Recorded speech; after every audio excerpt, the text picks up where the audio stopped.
Plus de questions? Je déclare donc la séance terminée. Eh bien non, nous ne sommes pas maires, mais nous recevons aujourd'hui Bruno Sandras dans De vous à moi. Il est maire de Papara depuis 2001, mais aussi député de la 2e circonscription de Polynésie française depuis 2007. Nous allons tout de suite le rencontrer dans son bureau.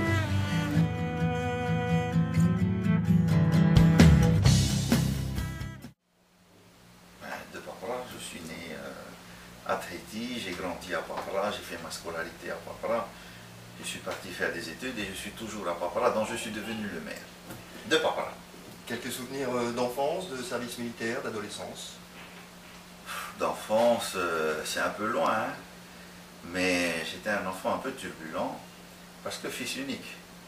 Pas de frère, pas de sœur, donc aimant m'entourer avec beaucoup de copains à l'époque. De service militaire dans les parachutistes. J'ai appris ça, oui. À Tarbes, en même temps que je faisais mes études, et donc j'ai été appelé sous les drapeaux.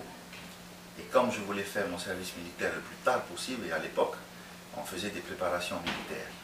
Et la préparation militaire qui permettait de faire son service à 24 ans, c'était la préparation militaire parachutiste, PMP, mais la contrepartie, c'était de faire le service militaire dans les troupes aéroportées. Niveau études, comment ça s'est passé ensuite en France?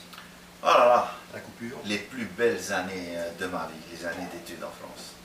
C'est-à-dire les années d'indépendance, où on apprend à gérer son budget, vous savez quoi. Et surtout, on est confronté aux autres étudiants, où il faut se donner des coups de pied au derrière le matin en hiver pour aller en cours, parce qu'on n'a pas tellement envie de sortir de la chambre. Et donc, j'ai été responsable de l'association des étudiants de Montpellier, ensuite de tous les étudiants de France. Donc déjà une jeunesse, on va dire quoi, militante, hein, engagée en faveur des étudiants, mais en tous les cas, quoi qu'il arrive.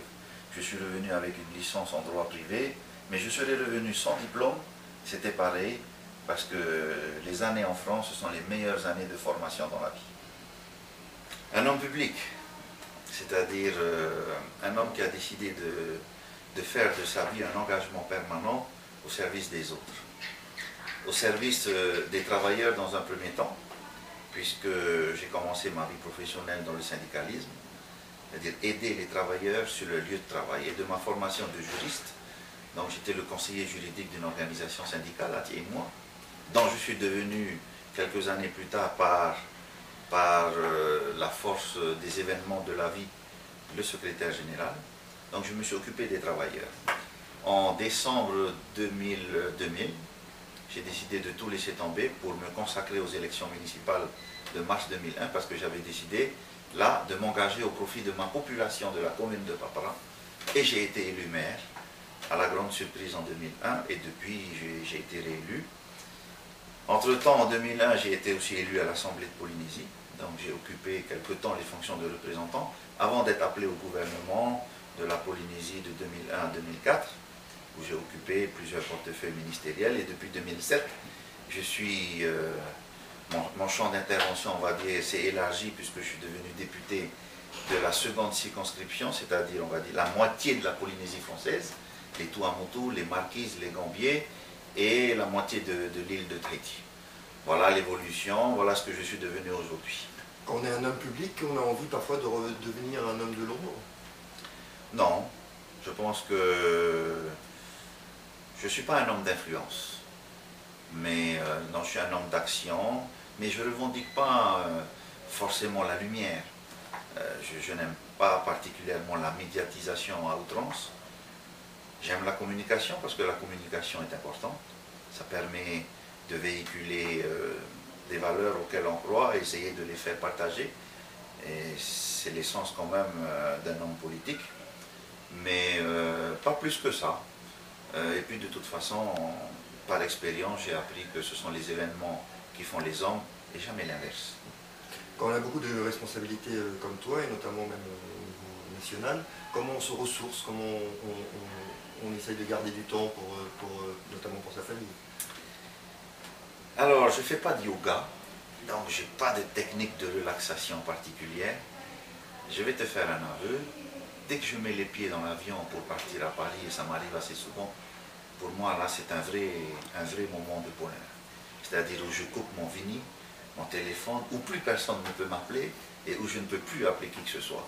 Et pendant 20 heures, on va dire, eh bien, ça me suffit largement pour me ressourcer et à l'aller et au retour. Dès que j'arrive à Paris, je rentre dans la peau d'un autre personnage, député, j'ai un bureau, j'ai une assistante, j'ai l'hémicycle, et puis quand je reviens, le même rituel dans l'avion. Je dors énormément, et puis j'ai une capacité à m'endormir où je veux, quand je veux. Aussi loin que le bon Dieu voudra m'emmener, mais surtout aussi bien que mon énergie, ma santé me soutiennent. J'ai beaucoup d'ambition, pas pour moi, parce que je trouve qu'en peu d'années, j'ai été bien gâté par la vie. Depuis 10 ans que je suis dans la vie politique publique, j'ai occupé pratiquement toutes les fonctions. Il n'en reste qu'une que je n'ai pas encore occupée, mais je ne me rase pas tous les matins en me disant qu'il faut que j'arrive à cette fonction-là. Mais j'ai beaucoup d'ambition pour ma commune, pour mon pays, parce que je suis amoureux de ma commune et de mon pays et de ma population, et je pense qu'il mérite vraiment, qu'il mérite beaucoup.